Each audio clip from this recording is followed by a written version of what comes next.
ABP Ganga, खबर आपकी, जुबान आपकी।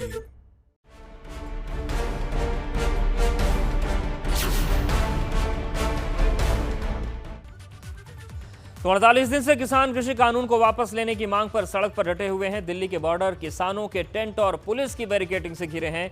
आज फिर जब इस मामले की सुप्रीम कोर्ट में सुनवाई हुई तो सर्वोच्च न्यायालय ने इस मामले में एक अहम कदम उठाते हुए फिलहाल के लिए कृषि कानून के अमल पर रोक लगा दी है।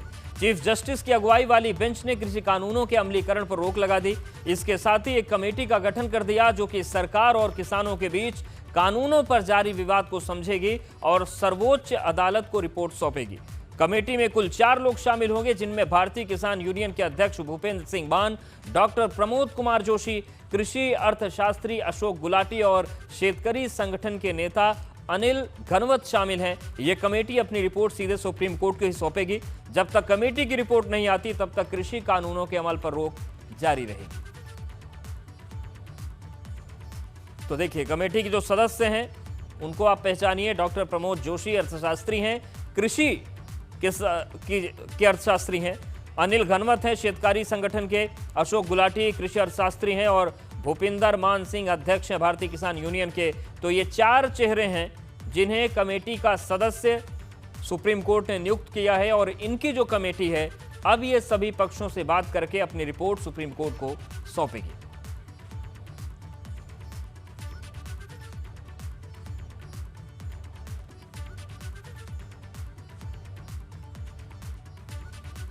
तो सुप्रीम कोर्ट ने तीनों कृषि कानूनों के अमल पर फिलहाल रोक लगा दी है। इसके साथ ही साथ सुप्रीम कोर्ट ने कमेटी का गठन भी कर दिया है और जिस तरीके से अटॉर्नी जनरल ने तमाम दलीलें पेश की उसमें सुप्रीम कोर्ट ने कहा कि अभी तक बीच का रास्ता निकालने में सरकार विफल रही है। ऐसे में तमाम जो चिंताएं हैं उसको देखते हुए ये कमेटी अब सभी पक्षों से बात करेगी और जब तक कमेटी की रिपोर्ट सुप्रीम कोर्ट में नहीं आ जाती तब तक कानून पर रोक रहेगी। और किसान नेता सवित मलिक जी हमारे साथ जुड़ गए। सवित मलिक जी, कमेटी बनी है, क्या किसान अब आंदोलन से उठेंगे या आप लोग डटे रहेंगे? अभी जो कमेटी बनी है इसका अब हम क्या कहें, ये वही लोग हैं कमेटी में जिन्होंने बिल बनाने में हिस्सेदारी की थी। जी। जो गुलाटी जी हैं, गुलाटी जी सरकार के कम से कम 15 कमेटियों में मेंबर है और बिल बनाने वाली कमेटी में भी ये थे। जी। जो मान जी हैं वो अंतरराष्ट्रीय स्तर की कंपनियों के लिए लाइजनिंग करते हैं। जी। हम माननीय सुप्रीम कोर्ट का सम्मान करते हैं, लेकिन जो ये कमेटी बनी है इस पर हमको विश्वास नहीं है। और सरकार के प्रतिनिधि कह रहे हैं कि हम तो 2 दिन से यही बात कह रहे थे, तो इन लोगों को कैसे पता लग गया कि सुप्रीम कोर्ट ये निर्णय लेने वाली है? ठीक है, मतलब आप लोग समिति से सहमत नहीं है? समिति से हम सहमत नहीं है। दूसरा, हमारी अभी कोर कमेटी की जल्द बैठक होगी और आगे के निर्णय उसमें लिए जाएंगे। दूसरा, किसान सुप्रीम कोर्ट की बात हमेशा मानता है लेकिन सरकार नहीं मानती है। मैं बार बार दोहरा रहा हूँ, हमारा 14 दिन में गन्ने का भुगतान का वादा है, सुप्रीम कोर्ट का आदेश है, उसको ये फॉलो नहीं करा पा रहे हैं। जी। हम लोगों को पिछले साल का भुगतान अभी तक नहीं मिल पाया है, तो हम लोग कैसे मान ले कि ये सुप्रीम कोर्ट की बात को भी मान लेंगे? लेकिन सवित जी, 4 सदस्य हैं कमेटी में, इसमें अनिल घनवत भी हैं, एक और अर्थशास्त्री हैं और कमेटी अगर कोई रिपोर्ट सौंपेगी तो उसमें सब मिलजुल कर, तो 2 सदस्यों पर आपत्ति है आपको, 2 से संतुष्ट है, बाकी जो 2 हैं लोगों के बारे में हम लोगों को जानकारी नहीं है। जो हमारे 40 प्रतिनिधि वहाँ बात कर रहे हैं, क्या उनमें एक भी योग्य आदमी ऐसा नहीं है जिसको कमेटी में लिया जा सकता हो? और जब वहाँ पे केंद्र के लोग बैठे हैं और किसान भी बैठे हैं, तो उसमें तीसरे आदमी की मध्यस्थता की जरूरत कहाँ से आ पड़ी है जब आमने सामने बात हो रही है?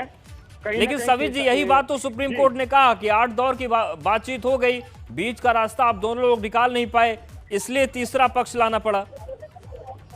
हम इस कमेटी की किसी भी बात पर विश्वास करने के लिए बाध्य नहीं है और हम लोग अपना फैसला जल्द लेंगे, आगे की रणनीति क्या होगी। और 26 जनवरी को किसान पूरी ताकत के साथ कूच करेगा। ठीक है, शुक्रिया सवित जी हमारे साथ जुड़ने के लिए और बातचीत करने के लिए। धन्यवाद। लीगल लोग होंगे, सब लोग उसमें बैठ के बात करेंगे। नहीं तो उसके पहले आप कह रहे थे ना कि जब कमेटी बनाई जाएगी, सुप्रीम कोर्ट का आदेश आएगा तभी मैं कुछ बताऊंगा। अब तो सुप्रीम कोर्ट का आदेश आ गया, तो हम अपना चर्चा करेंगे ना, सब लोग चर्चा कर बयान जारी करेंगे। 26 जनवरी में जो हम 26 में तो चलेंगे सब लोग। उसके लिए जो वकील थे वो एक्चुअली यही था उसमें, क्योंकि वो रिप्रेजेंट कह रहे थे कि हम किसानों के रिप्रेजेंटेशन है, लेकिन वो थे नहीं, इसलिए वो आज नहीं आए हैं। लगता है क्या कि एक बड़ा झटका है इस पूरी हियरिंग में, क्योंकि जो किसान हाँ देखिए, ये किसानों की जीत है, किसानों की जीत है। माननीय सर्वोच्च न्यायालय सुप्रीम कोर्ट ने जो हम लोगों की पिटीशन थी सुप्रीम कोर्ट में इन कानूनों के खिलाफ, ये कानून लागू नहीं होने चाहिए, उन कानूनों को लागू न करने के लिए सुप्रीम कोर्ट ने आज स्टे कर दिया है। और कमेटी गठित करने के लिए हमने कुछ नाम सुझाए थे, ऑनरेबल जस्टिस मार्कंडे काटजू, कुरियन जोसेफ और भी जस्टिस के नाम बताए गए, उनके नाम पर विचार करके आगे कमेटी गठित कर, और भारतीय किसानों के जितने किसानों के संगठन है, ऑर्गेनाइजेशन है, उन सबके अध्यक्ष को उस कमेटी में रखा जाए। हमने कहा विज्ञान भवन बहुत बड़ा है, उसमें कमेटी जब भी बुलाई जाए, मीटिंग हो तो उनके अध्यक्षों को बुलाया जाए, और उसके साथ अगर लीगल रिप्रेजेंटेटिव की जरूरत है उनके एडवोकेट को बुलाया जाए, जिससे आगे सारी प्रोसीडिंग हो सके। और अब सीधे रुख करते हैं, अविनाश हमारे साथ जुड़े हैं सुप्रीम कोर्ट से, और शक्ति सिंह गाजियाबाद से जुड़ गए हैं। शक्ति, सबसे पहले आपके पास ही आ रहे हैं। अब थोड़ी देर हो गया है सुप्रीम कोर्ट का रुख सामने आए हुए, किस तरीके की हलचल है नेताओं में, किसानों में, क्या कुछ वहां पर बातचीत चल रही है? क्योंकि राकेश टिकैत ने, साबित मलिक ने, जो तमाम किसान नेता है, इन्होंने समिति के सदस्यों पर अब सवाल उठाना शुरू कर दिया है। ये देखिए, स्थिति जो है वो जस की तस बनी हुई थी। जो पहले थी वह स्थिति अब भी है, और लगातार किसानों का यही कहना है कि सुप्रीम कोर्ट के जो आदेश है उसका हम पालन करते हैं, उसे हम स्वीकृत करते हैं। लेकिन जो इस कमेटी में जो लोग बनाए हैं, हम उनसे बिल्कुल भी संतुष्ट नहीं है कि वह लोग हमारी बात आगे पहुंचाएंगे। यहाँ लगातार हम किसानों के बीच में और किसानों के साथ हैं, लगातार हम किसानों से बात करते रहे हैं, हम बात करते हैं। ये बताइए, आज सुप्रीम कोर्ट ने जो तीनों कृषि नए कानून बिल थे उनको होल्ड कर दिया है, तो अब क्या स्थिति है आपकी, मतलब क्या रणनीति है अब आगे की आप लोग? सुप्रीम कोर्ट ने सुबह जो हम धन्यवाद कर रहे थे, उनका स्वागत कर रहे थे कि अच्छा निर्णय दिया है, लेकिन जो है जब कमेटी बनाई गई उसे देख के किसान जो है बेहोश हो गया एकदम। कमेटी में तो सब उन्हीं के लोग हैं, तो सुप्रीम कोर्ट ऐसी भूल कर रही है जिसे हम सर्वोच्च देश का वो मानते हैं, जो देश को चला रही है एक तरह से हमारे। तो ये इसमें जो है किसानों के नेता आने चाहिए थे। देखिए, और भी हमारे साथ लोग हैं, या काफी लोग हैं, किसान है हमारे साथ, इनसे बात करते हैं। आप बताइए कि सुप्रीम कोर्ट ने जो नए कृषि कानून बिल थे उनको होल्ड किया है, तो अब क्या कमी रह गई है? ऐसा है, किसान जो है वो सुप्रीम कोर्ट का सम्मान करता है, और जो सरकारें हैं वे सुप्रीम कोर्ट का अवहेलना सरकार करती है। पहले जैसा गन्ने के पेमेंट के उसमें सरकार ने जो डिसीजन दिया था, और 14 दिन में पेमेंट करो, और अगर उससे लेट करोगे तो ब्याज दो, वो आज तक भी लागू नहीं हुआ। सुप्रीम कोर्ट का जो निर्णय था, जो आदेश दिया सुप्रीम कोर्ट ने, वो माना ही नहीं सरकार ने। तो सरकार अवहेलना करती है, किसान अवहेलना नहीं करता। बिल्कुल सीधा सीधा किसानों का यही कहना है जो पहले था, किसानों का अब भी वही कहना है, और जस के तस किसान उसी बात पे अब भी अड़े हुए हैं। और किसानों का अब भी यही कहना है कि जो 26 जनवरी के लिए हम अब कूच जरूर करेंगे। बिल्कुल, और अविनाश भी हमारे साथ बने। अविनाश, ये पूरी जो परिस्थिति बन रही है, पहला तो ये कि जो समिति सुप्रीम कोर्ट ने बनाई है उस पर सवाल उठा दिए किसानों ने। फिलहाल स्थिति ये है कि सरकार से भी बात नहीं बन रही थी, और सुप्रीम कोर्ट के निर्देश के बाद भी हालात वही रह गए हैं। जी देखिए उद्देश्य, अगर बात करें तो सुप्रीम कोर्ट ने 4 सदस्यीय कमेटी बनाई है, जिनमें 3 नामों को लेकर तमाम सारे किसान नेताओं ने सवाल उठा दिए हैं। सबसे पहले अगर बात कर रहे हैं तो भूपिंदर सिंह मान को लेकर सवाल उठाया गया है कि इन्होंने पहले ही सरकार को खत लिखकर इस कृषि कानून का समर्थन किया था, तो ऐसे में वो कैसे निष्पक्ष रह सकते हैं इस कानून में किसानों से बातचीत के दरमियान।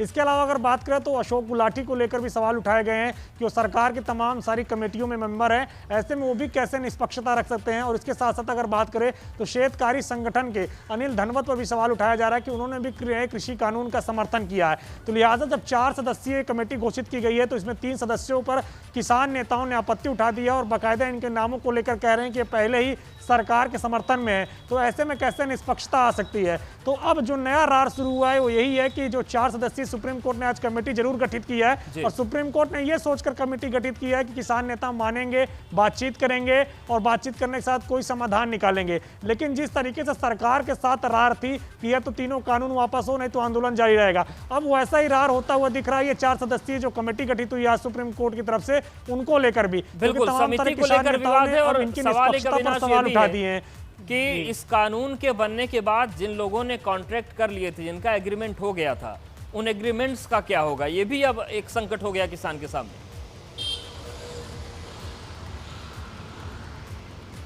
जी देखिए, अगर बात करें अवधेश तो कई सारे राज्यों में पहले से इस तरह की कॉन्ट्रैक्ट खेती लागू है। खासतौर से अगर बात करें तो पंजाब उनमें से प्रमुख रहा है जहां पे कॉन्ट्रैक्ट खेती होते हुए आई है। बहरहाल अगर सुप्रीम कोर्ट की बात करें तो सुप्रीम कोर्ट ने इसको लेकर कोई टिप्पणी नहीं की, क्योंकि सुप्रीम कोर्ट के संज्ञान में इस तरीके की कोई बातें नहीं लाई गई, इसलिए लिहाजा सुप्रीम कोर्ट ने इस पर कोई टिप्पणी नहीं की। सुप्रीम कोर्ट ने केवल यही कहा कि जो नया तीनों कृषि कानून है वो जहां जहां लागू है उसके अमल पर तुरंत रोक लगाई जाती है। अमल पर रोक लगी। सुप्रीम कोर्ट के वरिष्ठ अधिवक्ता आशीष पांडे जी हमारे साथ जुड़ गए हैं।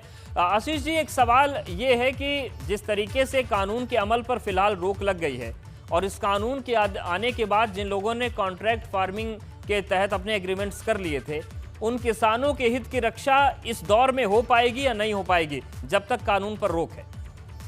देखिए, सुप्रीम कोर्ट ने इस विषय विशेष पर तो कोई टिप्पणी नहीं की है, लेकिन जो जनरल लीगल प्रोविजन इस संदर्भ में लागू होते हैं वो ये है कि जिस दौरान कोई भी कानून लागू होता है और आप उस कानून का पालन करते हुए कोई अनुबंध करते हैं, वो अनुबंध अपने आप में लीगली इन्फोर्सिएबल होता है अगर फ्यूचर में वो कानून रद्द भी हो जाता है। तो अभी तक जितने भी लीगल अनुबंध किए हैं किसानों ने प्राइवेट कंपनीज के साथ, वो लीगली इन्फोर्सिएबल रहेंगे, लेकिन अब इस निर्णय के बाद कोई नया अनुबंध किसान नहीं कर पाएंगे जब तक कि इससे रोक नहीं हटती है। जी, और सर ये जो कमेटी को लेकर विवाद शुरू हो गया है, 4 में से 3 सदस्यों पर किसानों ने आरोप लगा दिए कि ये 3 ऐसे चेहरे हैं जो सरकार का पक्ष लेते रहे हैं। क्या इस मसले पर ये विरोध अगर बढ़ता है तो क्या किसान के सामने ये ऑप्शन होगा कि सुप्रीम कोर्ट जाए, या सुप्रीम कोर्ट इस मामले में संज्ञान ले सकता है? क्योंकि समिति पर ही सवाल उठा दिया है, भरोसा नहीं है, ये किसान कह रहे हैं। देखिए, आज ये दुर्भाग्यपूर्ण था कि किसानों की तरफ से कोई भी वकील वहां पर मौजूद नहीं था। जो 4 वकील किसानों को रिप्रेजेंट कर रहे थे अब तक सुप्रीम कोर्ट के सामने, किसानों के ऑब्जेक्शंस को लेकर वो सुप्रीम कोर्ट के सामने मौजूद नहीं थे। इस सिचुएशन को अवॉइड किया जा सकता था अगर, लेकिन अभी भी किसानों को लगता है कि समिति के सदस्यों के ऊपर कुछ एलिगेशंस हैं, तो एक रिप्रेजेंटेशन, एक एप्लीकेशन सुप्रीम कोर्ट के सामने लगाई जा सकती है और कमेटी रिकॉन्स्टिट्यूट करने का राइट हमेशा सुप्रीम कोर्ट के पास होगा। शुक्रिया हमारे साथ जुड़ने के लिए और ये महत्वपूर्ण जानकारी देने के लिए। शक्ति, आपका भी बहुत शुक्रिया, और अविनाश, आपका भी शुक्रिया जानकारी और अपडेट्स को देने के लिए। तो ये पूरी तस्वीर है, सुप्रीम कोर्ट ने निर्देश दिया लेकिन अब समिति को लेकर बवाल शुरू हो गया। यहाँ पर वक्त एक बहुत छोटे से ब्रेक का है, फौरन हाजिर होंगे।